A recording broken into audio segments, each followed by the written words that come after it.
donc, est une des associations de surveillance de la qualité de l'air. Donc il y en a une dans chaque région en France. Donc on est en charge d'une surveillance qui est réglementaire européenne. Donc on n'est pas sponsorisé par l'industrie chimique. On a des membres qui sont des industriels, mais qui n'ont pas plus que les autres de pouvoir dans l'association. Et en Bretagne, on n'a pas d'industrie chimique lourde, donc on n'en a carrément pas du tout. Donc nous, on n'a pas du tout de problème, voilà, sur cette thématique-là. Alors, un petit mot, depuis quand excusez-moi, donc Airbrez mesure la qualité de l'air en Bretagne depuis 1986. On a déjà quelques années de données. À titre d'info, on doit avoir 25 millions de données disponibles sur la qualité de l'air en Bretagne. Donc on a commencé sur l'agglomération rennaise, en lien avec le nombre d'habitants. En fait, notre surveillance, elle est liée à des impacts sanitaires. Donc on commence aux endroits où sont qui sont les plus peuplés.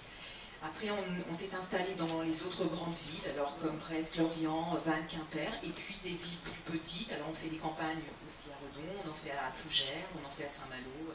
Voilà. Mais souvent, quand même, dans des villes moyennes, le but étant d'évaluer l'impact sanitaire à terme en fait, de la pollution de l'air. C'est vraiment un rôle de vigie. Voilà, c'est comme disait la dame, nous on ne fait que commencer en fait, on ne va pas terminer le travail, mais on est là pour commencer. On nous dit beaucoup, nous à Airbrez, ouais, vous mesurez la qualité de l'air, oui, des fois ça dépasse, et alors vous faites quoi? Nous on ne fait rien, mais on mesure pour que d'autres fassent, on engrange toutes ces données pour que des études épidémiologiques puissent être faites. Sans nous, en fait, il n'y en aura jamais d'études. En fait, si on ne fait pas de mesures, jamais on pourra évaluer les impacts. Il y avait peut-être de la pollution, il y en a eu, mais on ne savait pas quel niveau, on ne savait pas quelle concentration. Voilà notre mission, ou une de nos missions. Alors je crois que vous avez un diaporama. Ouais, voilà, je vais vous donner quelques résultats. Puis voilà. Vous présentez un peu votre travail, comment vous arrivez à ça. Et donc on est une des 26 associations. Donc la surveillance de la pollution atmosphérique, elle est régie par des directives européennes.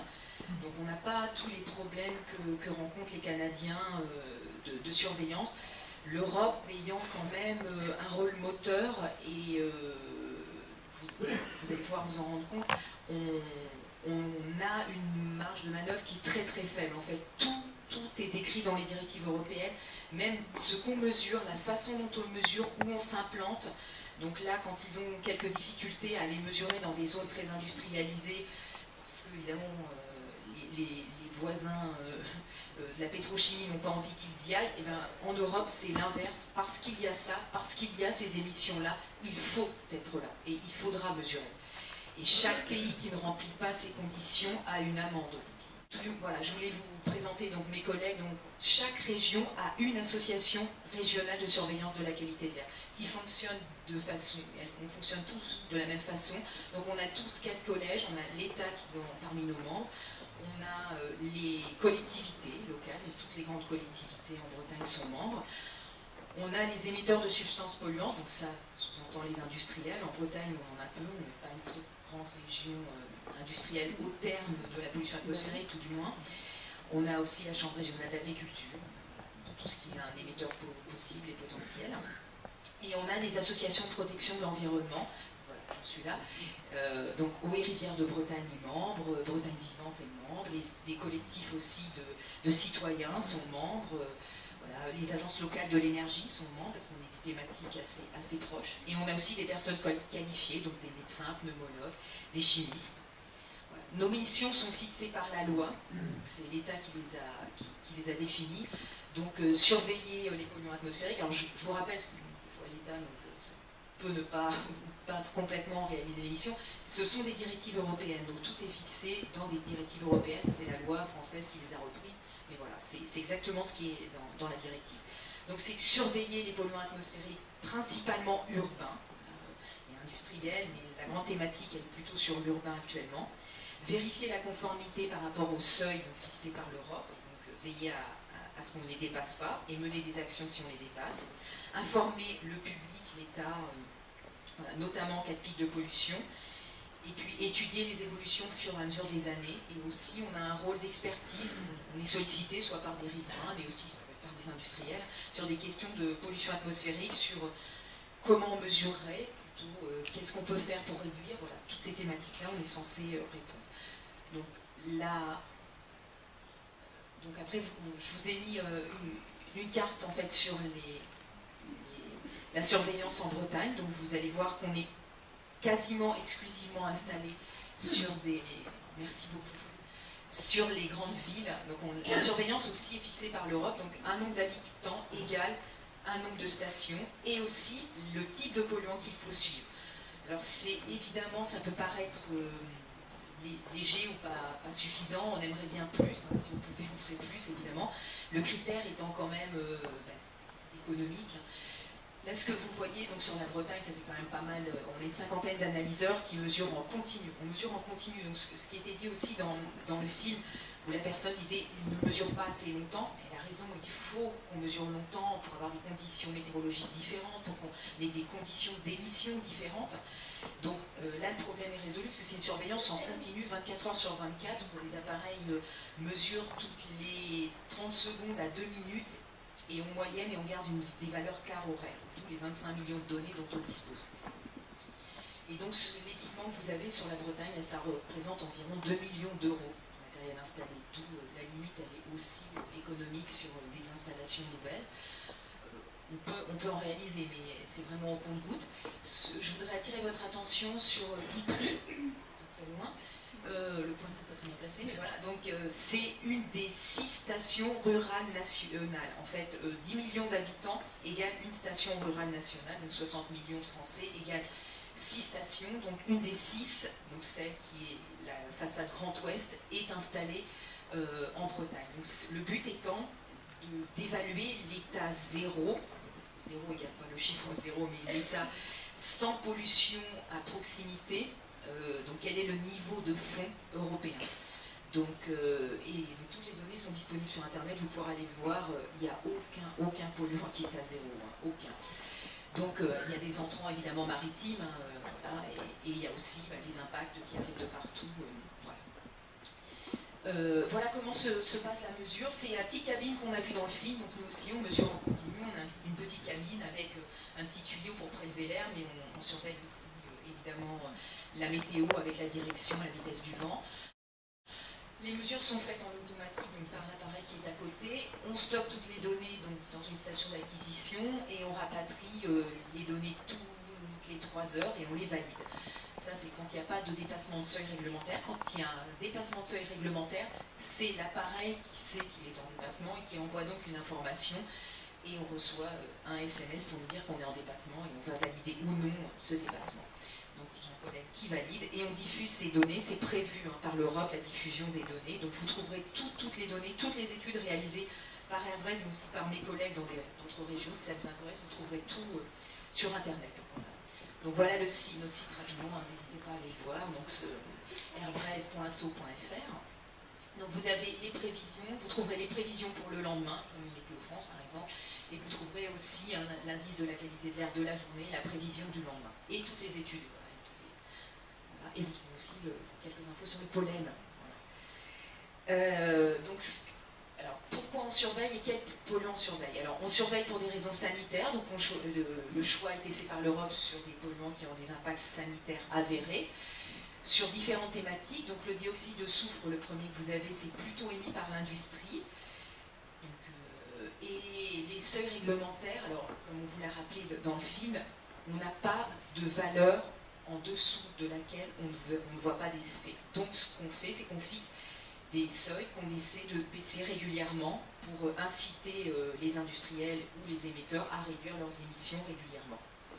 Donc le premier qui est industriel ne nous concerne pas, on n'a jamais eu de dépassement en Bretagne. Le deuxième, donc, qui est le NO2, le dioxyde d'azote, est émis par le transport, par les véhicules, les poids lourds. Donc là, on a des dépassements réguliers des valeurs horaires, donc du 200 microgrammes par mètre cube dans les grandes villes, plutôt en toute proximité trafic, mais en toute proximité trafic, sur Rennes, ça fait quand même 40 000 habitants, hein, en toute proximité trafic, donc ça ne fait pas 4 personnes non plus. Et la procédure, par contre, d'alerte, qui est donc le seuil au-dessus, duquel là, on doit mener des actions, n'a pas été atteint sur la Bretagne. Alors on a une autre valeur limite, qui est toujours sur le même polluant, qui est fixé, donc qui est en moyenne annuelle, les 40 microgrammes par mètre cube. Donc c'est une valeur qu'on ne doit pas dépasser. Si on la dépasse, on doit mener des actions de long terme pour passer sous cette valeur. On la dépasse, cette valeur, à Rennes et à Brest. Donc l'État, avec le concours des collectivités et puis des émetteurs, doit mener des actions pour, d'ici 2015, passer sous le seuil. Alors je vous redirai assez souvent qu'on dépasse, que à chaque fois que je vais quelque part, on me dit ça va en Bretagne, il pleut et il y a du vent. Alors déjà, il pleut pas partout pareil, il y a deux climats complètement différents en Bretagne, donc il y a quelques endroits où il pleut beaucoup, le reste il ne pleut pas particulièrement, et il y a du vent, mais il y a du vent sur toute la France, et le vent d'ouest, c'est la rotation de la Terre, donc c'est normal tout ça. Donc juste, si vous avez quelque chose à retenir, c'est que nous aussi, la pollution de l'air, ça nous concerne. Alors, on n'est pas Paris, on n'est pas Lyon, d'accord ? Mais après, on ressemble à Nantes, on a les mêmes niveaux que Nantes, on a les mêmes niveaux que Bordeaux, on a des régions qui se sentent quand même un petit peu plus concernées. En Bretagne, c'est la thématique de l'eau qui est prégnante, et je comprends bien pourquoi, mais il ne faut pas oublier l'air parce qu'on a aussi des choses à faire et des actions à mener. Donc les particules, les PM, donc sont les particules, quand on a vu tout à l'heure le camion qui accélérait, on a vu des grosses particules noires. Donc celles-là, ce sont les particules sédimentables, celles qu'on voit, elles sont moins dangereuses, elles sont arrêtées, déjà elles ont tendance à tomber, à se sédimenter, mais en plus elles sont arrêtées par le nez. Celles qui ont un impact sanitaire les plus importants, les plus graves, ce sont les toutes petites particules. Donc les PM10, on ne les voit pas, elles ont un impact sanitaire important, les PM2,5, évidemment pas non plus, c'est 2,5 microns, et on les voit, elles non plus pas, et on va maintenant vers une surveillance des PM1. Plus elles sont petites, plus elles vont dans la bronchique, et plus les impacts qu'elles ont sont importants. Et ça, c'est un polluant, les PM10, pour lesquels on a des dépassements réguliers de la valeur, donc, qui est, elle, une valeur journalière. Donc c'est, vous voyez, les 50 microgrammes par mètre cube, et puis les 80 pour le seuil d'alerte. Donc l'année dernière, on a eu 37 dépassements journaliers sur Rennes, et sur celui qui en a le plus et celui qui en a eu le moins, c'était Saint-Brieuc, qui en a quand même eu 22. Et souvent, vous allez me dire, en Redon, vous n'avez pas l'information. Quand on dépasse, normalement, c'est tout le département qui est informé, parce que c'est des dépassements qui sont quand même sur toute la région. Et quand je demande à Rennes ou à Brest ou à Saint-Brieuc s'ils ont été au courant d'un dépassement, quand on me dit une journée, 2 jours, je suis très contente. Donc c'est vrai que c'est une info qui a beaucoup de mal à passer, qui n'est pas reprise par les médias. Alors je ne sais pas pourquoi, mais voilà, elle n'est pas reprise. Donc, et on a dépassé le seuil d'alerte sur Rennes, donc on aurait dû mener des actions temporaires pour... alors c'est ce que vous avez sur Paris quand il diminue la vitesse, et des choses comme ça. Et ça, on n'a pas encore fait en Bretagne. L'ozone, donc c'est un polluant, lui, qui est photochimique, qui est une réaction chimique avec des polluants précédemment cités, et on le retrouve plutôt l'été, les journées chaudes, et plutôt sans vent. Donc en Bretagne, c'est vrai que là, je vais dire qu'on est un petit peu moins concerné que d'autres régions. Voilà.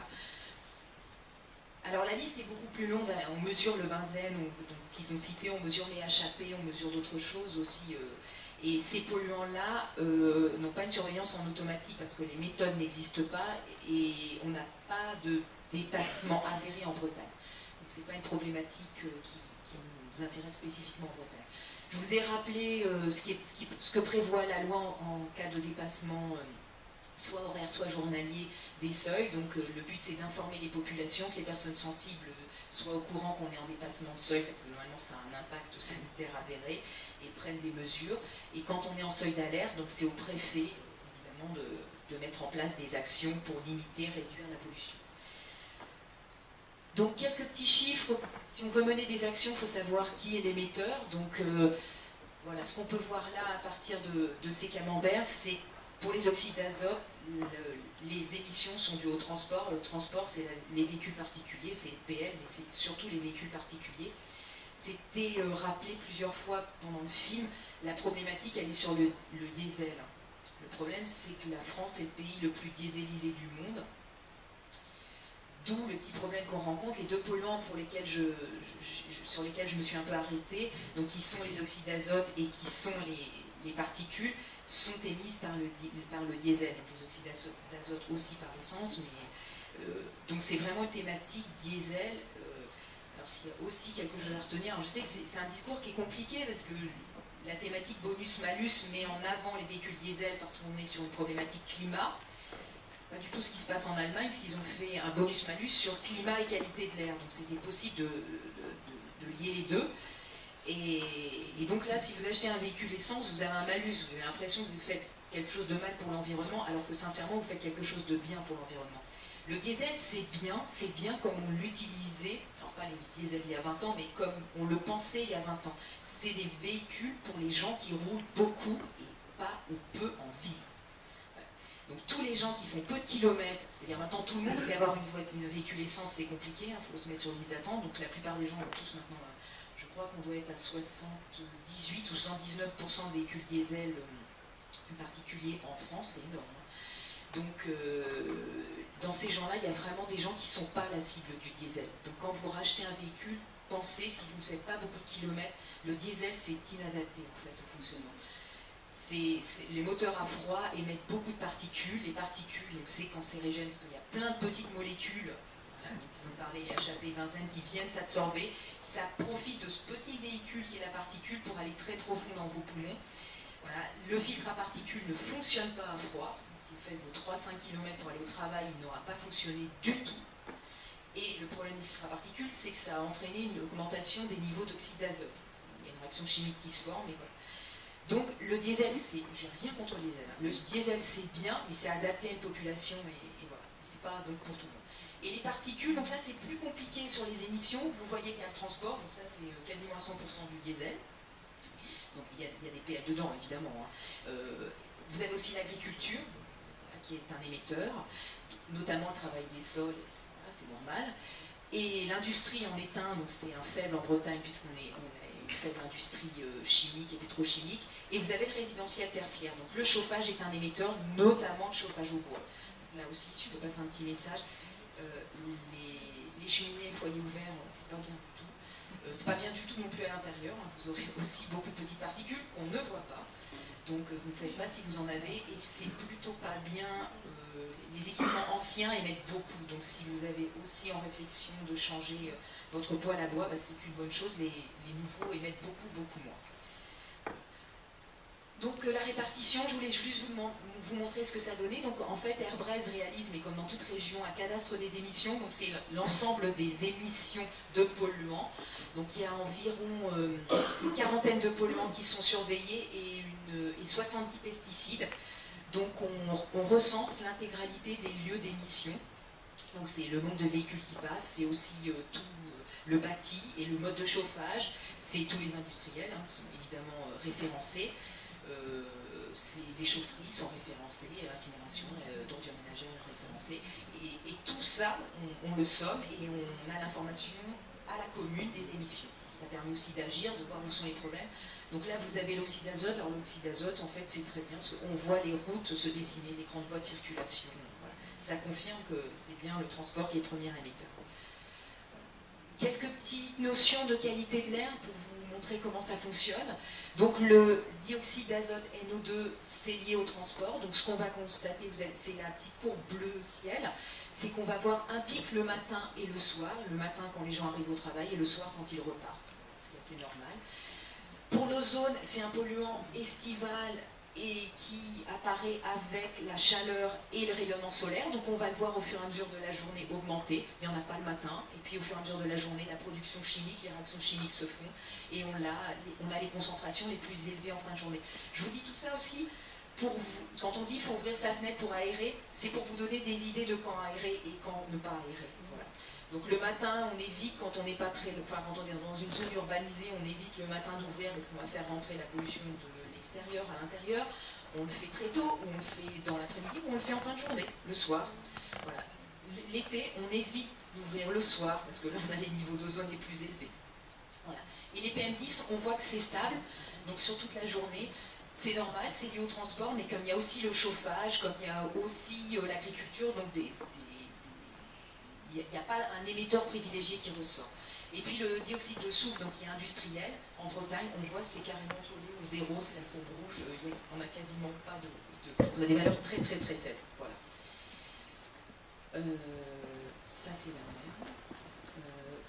Oui, mais c'est des concentrations, excusez-moi, non, c'est pas la même. C'est des concentrations mensuelles, donc là ce qu'on peut voir, c'est que suivant le type de réaction qu'on a, on en a plus l'été que l'hiver. C'est ce que je viens de vous dire. L'ozone, c'est estival, donc on va avoir mai, juin, juillet, août.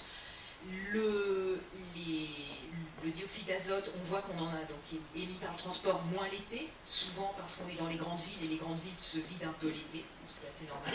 Par contre, les particules, donc courbe bleu marine, on voit qu'on en a plus l'hiver parce que s'ajoute au transport et autres le chauffage. Voilà. C'est les journées les plus froides de l'année pour lesquelles on observe les concentrations les plus élevées. Et puis l'US industriel est toujours à 0 ou 1. Donc là, c'était quelques chiffres sur les dépassements. Donc je vous en ai parlé un petit peu avant, on va passer très vite. Donc on a dépassé à Rennes, on a dépassé à Brest, ce qui est assez logique vu que ce sont des très très grandes villes, mais c'est pas limité. Hein. Je suis sûre que si on fait des campagnes ponctuelles pour essayer de découvrir d'autres endroits où il y aurait des dépassements possibles, parce qu'on n'a pas encore surveillé partout, donc il nous reste encore des campagnes à mener. Donc là, c'est sur les particules. Et ce qu'on voit sur les particules, donc autant vous aviez 2 chiffres rouges, 3 chiffres rouges, 2 Rennais et 1 à Brest, là on constate que partout où on mesure, on dépasse. Donc là, si on mesurait à Redon, on dépasserait. Voilà. Partout où on mesure, on dépasse. D'où souvent les actions qui sont à mener. Quand j'en ai parlé tout à l'heure, le préfet mène des actions sur l'ensemble de son département. Ça pourrait être même sur l'ensemble de la région. Donc voilà, je vous ai dit aussi nombre de jours, donc je vous ai dit 37, mais c'est 38, et puis 2 jours au seuil d'alerte, et puis on a le 21 dans les Côtes d'Armor, et voilà. Donc c'est quand même, ça commence à être significatif, trentaine de jours, on a des dépassements. C'est ce que vous entendez à Paris, ou à Marseille, ou à Lyon, quand ils disent on a réduit la vitesse, c'est ces niveaux-là qu'ils mesurent. Hein. Ils n'attendent pas d'être en alerte pour réduire la vitesse, ils le font un peu. Ce qui est permis. Un petit calendrier des dépassements pour se rendre compte que c'est plutôt l'hiver qu'on a des dépassements, notamment sur les oxydes d'azote, donc transport, et aussi sur les particules, normal, il y a le chauffage. Et puis l'été, c'est l'ozone. Voilà. Et donc il y a des mois où on est pas très chargé, et c'est très fort. Donc les polluants dont il parlait beaucoup dans le film, c'était le benzène, enfin c'était les polluants cancérigènes, le benzène, les HAP, les DDT ou autres. C'est des campagnes qu'on fait, mais qui sont des campagnes ponctuelles pour des raisons météorologiques. Pour l'instant, on ne peut pas les mesurer en continu. Par contre, c'est l'Europe aussi qui fixe la fréquence de mesure et elle est relativement longue. En fait, on fait un prélèvement par semaine, donc un prélèvement tous les 7 jours, et le jour change. Voilà, ça toute l'année. Évidemment, c'est pas tous les jours, donc on peut louper des choses. À terme, on essaiera de mesurer tout le temps. Et le critère est évidemment aussi économique, hein, les coûts d'analyse sont relativement élevés. Voilà. Donc on n'a pas de dépassement, je vous l'avais déjà dit tout à l'heure, je le répète, sur ces problématiques-là, on n'a pas de dépassement. Ça ne veut pas dire qu'on a des concentrations qui ressemblent aux autres régions. Pour le benzène, la concentration est fixée à 2 microgrammes par mètre cube. On est à 1,8, 1,9 sur la plupart des grandes villes, donc je ne peux pas dire qu'on ne dépasse pas, mais on a quand même des concentrations significatives. Alors, on ne peut pas être en Bretagne et ne pas parler de pollution agricole. Hein. Donc, la Bretagne, et donc Arbrèze, est souvent le meneur sur ces thématiques-là. On est la première à ASCA, Association de surveillance, à avoir mesuré l'ammoniac. On est la première à avoir mesuré H2S. On n'est pas la première à avoir mesuré les phytos, mais on est dans les premiers. Donc, on mesure les phytos en zone urbaine, donc périurbaine, on a fait des mesures exploratoires sur les champs, ce qui est très intéressant aussi. Évidemment, les niveaux d'émissions, de concentration sont beaucoup plus élevés. Mais comme on est toujours dans une thématique d'impact sanitaire, on est toujours évidemment proche des populations. Donc là, depuis de nombreuses années, on est dans l'agglomération rennaise, donc dans une petite commune, mais quand même urbanisée et puis peuplée. Donc ce qu'on constate en fait, c'est que tous les ans, on retrouve des produits phytosanitaires. Donc vous voyez là, on vous a mis les cumuls. Donc on recherche 167 molécules. La liste ne cesse de s'enrichir, certains disparaissent parce qu'ils ne sont plus utilisés et plus retrouvés dans l'air. Par contre, c'est un petit peu comme le dopage dans le vélo, on a tout le temps l'impression d'avoir un coup de retard en fait. Des nouvelles molécules sortent et on a des difficultés métrologiques à les mesurer. En fait, là, on est... Alors, je vous parlais de microgrammes par mètre cube. Excusez-moi, on me dit que c'est incompréhensible ce que je dis, n'hésitez pas à m'arrêter. Donc, c'est 10 puissance moins 6 grammes, donc c'est des petits. Là, on est au nano, donc on est encore plus petit, on est à 10 puissance moins 9. En fait, on est en vraiment limite de détection des matériels. D'où ça commence à être vraiment compliqué de retrouver. Et ce que je voulais, pour venir appuyer ce qu'avaient dit nos amis canadiens, le lindane, c'est interdit depuis 1998, on en retrouve encore. Et on en retrouve encore chez nous, mais nos amis du centre, qui sont aussi une grosse région agricole, en retrouvent aussi. Donc c'est... Alors la qualité de l'air, c'est mon métier, donc je suis persuadée que c'est une thématique très importante qui n'est pas assez prise en compte et qui a des impacts sanitaires sûrement encore méconnus, bien qu'il y en ait déjà connus, de nombreux. Cette thématique-là des phytosanitaires, pour moi, c'est la problématique sanitaire d'aujourd'hui et la grave de demain. On retrouve des phytos partout dans l'hémisphère nord, il y en a beaucoup au Groenland. Paris mesure en intra-périph', ils ont exactement les mêmes concentrations qu'à Rennes. En fait, les molécules, ou leurs métabolites, on cherche les molécules, mais les métabolites aussi, sont faites pour être stables. C'est le but. Donc, elles vont rester dans la masse d'air très longtemps. Et ce sont des molécules qui sont créées pour tuer, voilà. Pas l'humain, évidemment, mais voilà, c'est quand même leur but, c'est pas gentil, quoi. Voilà, le diesel, c'est pas bien, mais le but, c'est de la propulsion, c'est autre chose, c'est de l'énergie, voilà. Là, c'est quand même de tuer un organisme vivant, donc un insecticide ou une plante.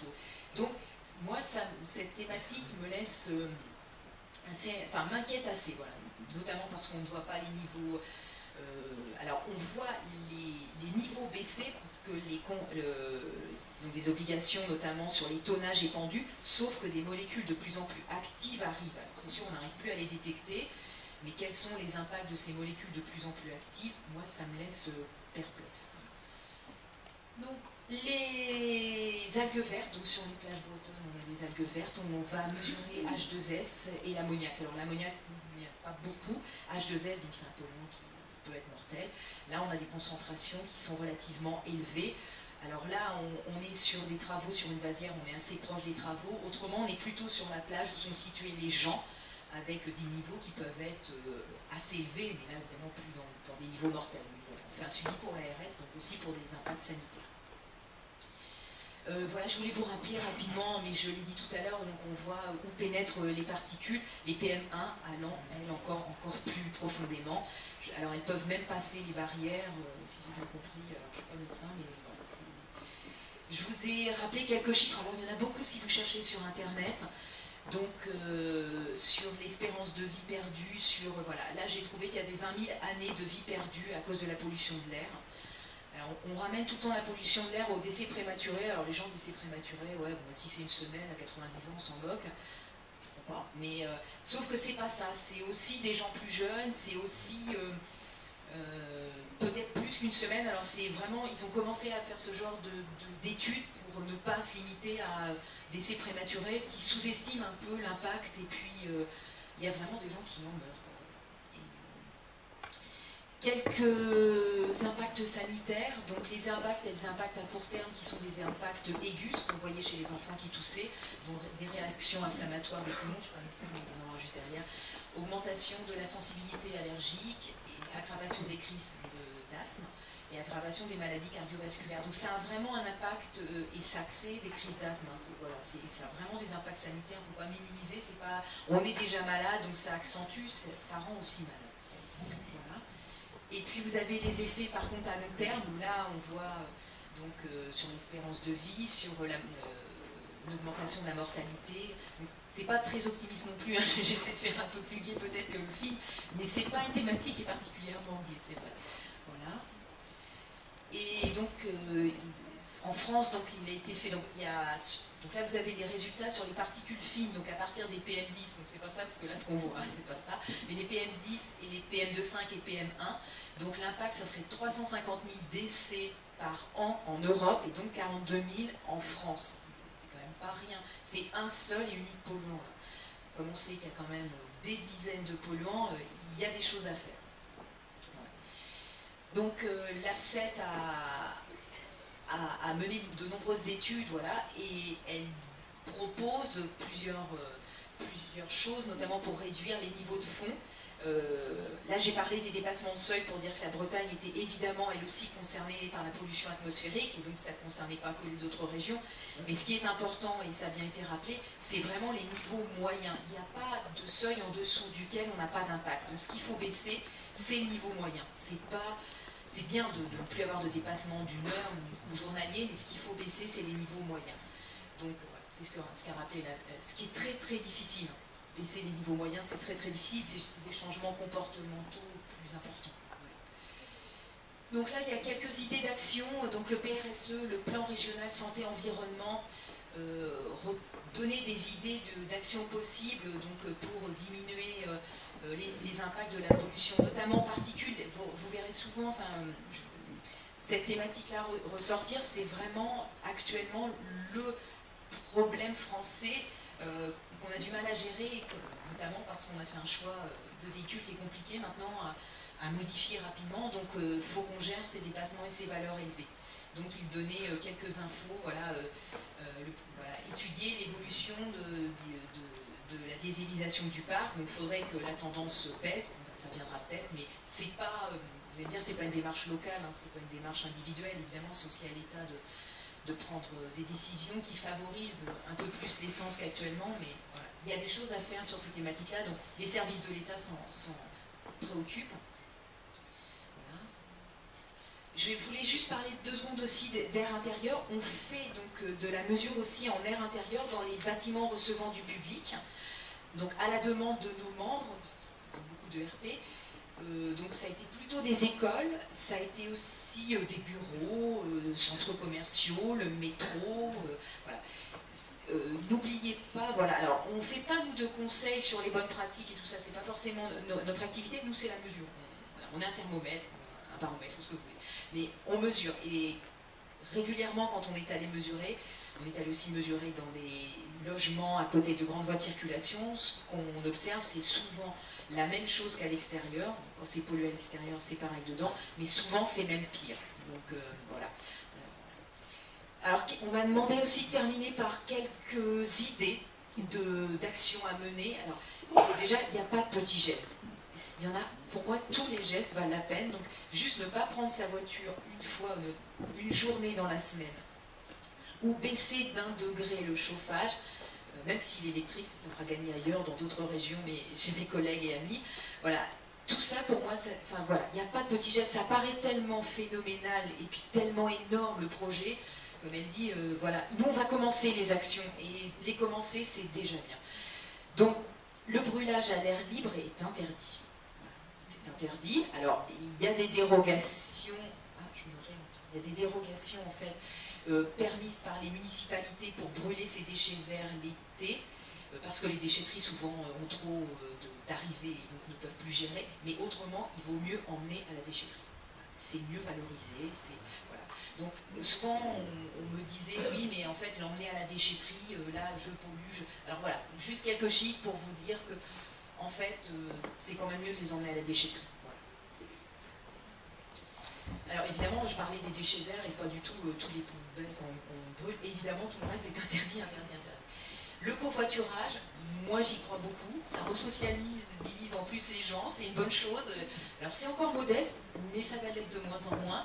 Les transports en commun, il faut en avoir. Je sais bien que toutes les villes ne sont pas pourvues, c'est facile de faire la morale quand on en a beaucoup, donc je ne fais pas du tout la morale. La climatisation dans les voitures, il y en a dans toutes, alors c'est impossible de ne plus en avoir, mais pas l'utiliser, c'est bien. Ça consomme.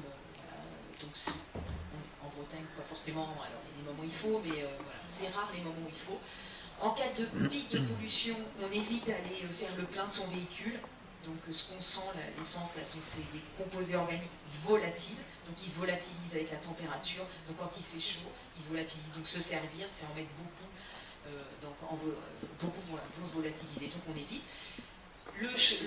On chauffe son logement à 19 degrés maximum, c'est aussi une directive européenne. Voilà, bon, après, c'est pas possible pour tout le monde, on a des jeunes enfants, des personnes âgées ou autres, mais voilà, on essaie, et si on peut moins, ben, on fait moins, on met un pull et puis tout va bien.